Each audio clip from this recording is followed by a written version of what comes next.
You know, a lot of people are trying to do their part, of course, to save the environment, but one UK woman has really gone to the extreme.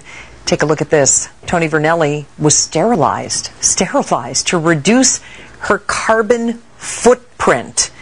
Didn't know you had one. Incredibly, her boyfriend sent her a card congratulating her after the procedure. Vernelli says having children is a selfish thing to do because it's all about maintaining your genetic line at the expense of the planet. Joining me to talk about this story and much more is the host of the hit show Red Eye, Greg Gutfeld. Having kids is selfish? Man, I'm selfish. Well, you know, I got to tell you, this woman is half right. It's not that children are bad for the planet, it's that her children would be bad for the planet because this person should not be procreating. This is the logical conclusion of radical environmentalism. At the heart of their beliefs is that people are bad.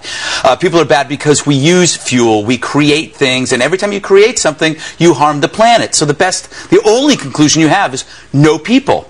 Right. So, I mean, they should put their money where their mouths are and just jump off bridges. Is that the carbon footprint? Yes, it's a carbon footprint. What the heck is that? It's just the amount of energy that you use. Like if you take, how many carbon footprints are involved in, flying to visit your mother over Thanksgiving. So you're not supposed to do that. So, but it's a faulty science. It's completely ridiculous. But it just shows that at the fundamental core of environmentalism is a hatred of people. That's all it is. She doesn't want little... And also, she's insane. She's just completely... And what about her husband? Or giving her a congratulation card. Yeah. He's a nutbag. These people need to be locked up. You can't get that in the Hallmark store, right? Reduce the carbon footprint by putting them away. That's how you do it. Let's talk about a woman who maybe we can understand this a little bit better than this eco woman. A professor who had kind of a... Well, some people have jobs where they moonlight a little bit, but not quite like this. Yeah, I prefer to call it hobbies. Her name is Anna Cirielli. She was a professor.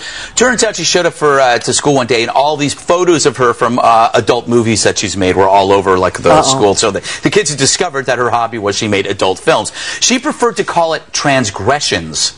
Now, I don't even know what that means, and I went to college. I thought it was some kind of surgery. But anyways, it turns out, she's got this whole porn star career. I'm thinking, why didn't I have these teachers when I was younger? I just had priests. If I had perhaps a porn star, female porn star, I would probably have turned out much healthier. The other thing is, I would say that although this is bad, it's not as bad as having somebody like Ward Churchill. Yeah, right. I'd rather have somebody who, has fun on her time off than forcing ideological garbage down my throat. So she's honest about it. She said in the quote there, I'm looking for sex. All right, there you go. And retrosexual. I thought I heard everything with metrosexuals. Yeah. What the heck is a retrosexual? Well, retrosexual is somebody who's rebelling against metrosexuality, i.e. it's another trend for magazine editors to write about when they have nothing to write about. We're so tired of seeing hairless men. You open up Men's Health, they look like they've been shaved from head to toe.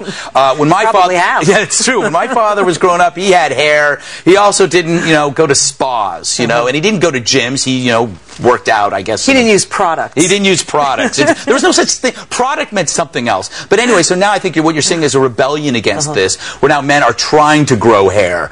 Some men are having hair implants on their face, which seems kind of bizarre. That seems kind of metrosexual, though, if it's contrived, no? Once you start manicuring your hair, it's a bit of a problem, I think. And plus, you get achievement out of working for things, not by buying things. So you got to grow your own beard. Somebody else is growing it, there's no achievement. Greg, good to have you here. You. Nice to meet you. And you can catch more of Greg on Red Eye weeknights at 3 a.m. Eastern and Saturday at 10 p.m. And before I let you get away, what's coming up tomorrow? We got the star of Prison Break, Robert Knepper. He's one of the most evil villains on television. And we've got Harris Faulkner, who's awesome, as you know. I know that. And supermodel Luciana Jimenez. I think that's how you say it. All right. Greg Gutfeld, great to have you here. My pleasure. All right, thanks so much. New details in the case of missing Alabama teenager Natalie Holloway. We might now know the evidence that led police to rearrest the original 3 suspects. We're live in Aruba, straight ahead.